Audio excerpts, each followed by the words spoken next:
దేవాలయానికి వెళ్ళినప్పుడు పాటించాల్సిన నియమాలు. తీర్థము తీసుకునేటప్పుడు 3 సార్లు విడివిడిగా ఒకదాని తర్వాత మరొకటి కలవకుండా పుచ్చుకొనవలెను. వెంటనే 3 సార్లు ఒకే కాలమున తీసుకొనురాదు. ఒత్తిని నూనెలో తడిపి వెలిగించి దాంతో 2 ఒత్తులను దీపారాధన వెలిగించాలి. ఉదయం పూట తూర్పు దిశగా 2 ఒత్తులు ఉండేటట్లు దీపము యొక్క ముఖము ఉండాలి. సాయంత్రము పూట ఒక ఒత్తి తూర్పుగా, రెండవది పడమటగా ఉండాలి. శివునికి అభిషేకం, సూర్యునికి నమస్కారం, విష్ణువుకి అలంకారం, వినాయకునికి తర్పణం, అమ్మవారికి కుంకుమ పూజ ఇష్టం. ఇవి చేస్తే మంచి జరుగుతుంది. దైవ ప్రసాదాన్ని తినాలి, కానీ పారేయరాదు. దీపమును నోటితో ఆర్పరాదు. ఒక దీపం వెలిగించి ఉండంగా రెండో దీపాన్ని మొదటి దీపంతో వెలిగించరాదు. దీపం వెలిగించగానే బయటకు వెళ్ళరాదు. దేవుని పూజకు ఉపయోగించు ఆసనం వేరొక పనికి వాడరాదు.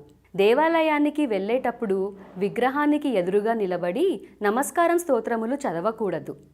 పక్కగా నిలబడి చేతులు జోడించి నమస్కరించి వేడుకోవాలి. పురుషులు దేవునికి సాష్టాంగ నమస్కారం చేయవచ్చు, స్త్రీలు చేయరాదు. వారు మోకాళ్ళపై వంగి నుదురు నేలను ఆనించి నమస్కారం చేయాలి. యుద్ధమునకై శంఖమును పూరించుచున్న కృష్ణుడు మరియు ఒక్కడే నిలబడి వేణువు ఊదుతున్న కృష్ణుడు ఫోటో గాని విగ్రహం గాని ఇంటిలో ఉండరాదు. మరియు ధ్యానం చేయుచున్న ఈశ్వరుడు, హనుమంతుడు ఫోటోలు ఉండరాదు. లక్ష్మీదేవి కూర్చొని ఉన్న ఫోటో గాని విగ్రహం కానీ ఉండాలి. నిలబడి ఉన్నది వాడరాదు. శివలింగానికి నందీశ్వరునికి మధ్యలో మనుషులు నడవరాదు. ఉదయం సాయంకాలం 2 సార్లు దీపం పెట్టడం అలవాటు చేసుకోండి. తులసి దళములను పూజ చేయున్నప్పుడు దళములుగానే వెయ్యాలి. ఆకులుగా త్రుంచిన దోషము.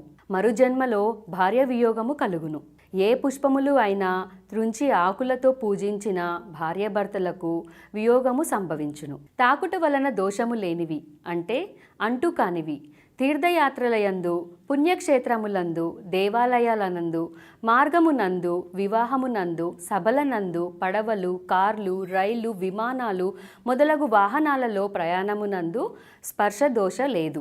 ఆదివారం సూర్యుని ఆలయం, సోమవారం శివుడు మరియు గౌరీమాత ఆలయం, మంగళవారం ఆంజనేయ స్వామి, సుబ్రహ్మణ్య స్వామి ఆలయాలు, బుధవారం వినాయకుడు మరియు అయ్యప్ప స్వామి ఆలయాలు, గురువారం సాయిబాబా, దత్తాత్రేయ, వెంకయ్య స్వామి మొదలగు గురువుల ఆలయాలు, శుక్రవారం అమ్మవారి ఆలయాలు, శనివారం వెంకటేశ్వర స్వామి ఆలయాలు మరియు గ్రామదేవతల ఆలయాలు వారి వారి సంప్రదాయ సిద్ధంగా దర్శించుట మంచిది. ఏ దేవాలయానికి వెళ్ళినా మొదట ధ్వజస్తంభాన్ని దర్శించాలి.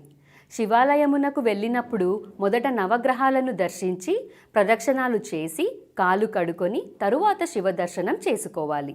అదే విష్ణు ఆలయాలు అనగా రాముడు, కృష్ణుడు, వెంకటేశ్వర స్వామి దర్శించుకున్నప్పుడు మొదట విష్ణుమూర్తిని దర్శించి తరువాత మిగతా వారిని దర్శించాలి. మొదట పాదమును చూసి ఆ తరువాత అపాద మస్తకము దర్శించాలి.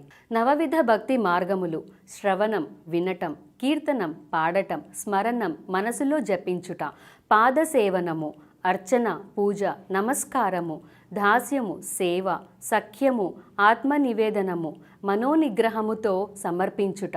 వీటిలో ఏ పద్ధతి అయినను దేవునికి ప్రీతికరము. జపములు 3 రకములు.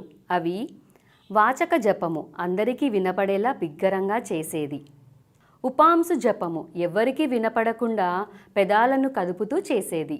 మానస జపము, ఎవరికి వినపడకుండా పెదాలు కదపకుండా మనసులో చేసేది. అన్ని జపాలలోకెల్లా మానస జపం ఉత్తమం. వాచక జపం సామాన్యం. ఉపాంశ జపం మధ్యమం. స్త్రీలు ఓంకారాన్ని జపించకూడదు. ప్రదక్షిణాలు: వినాయకునికి 1, ఈశ్వరునికి 3, అమ్మవారికి 4, విష్ణుమూర్తికి 4, మర్రి చెట్టుకి 7 ప్రదక్షిణాలు చేయాలి.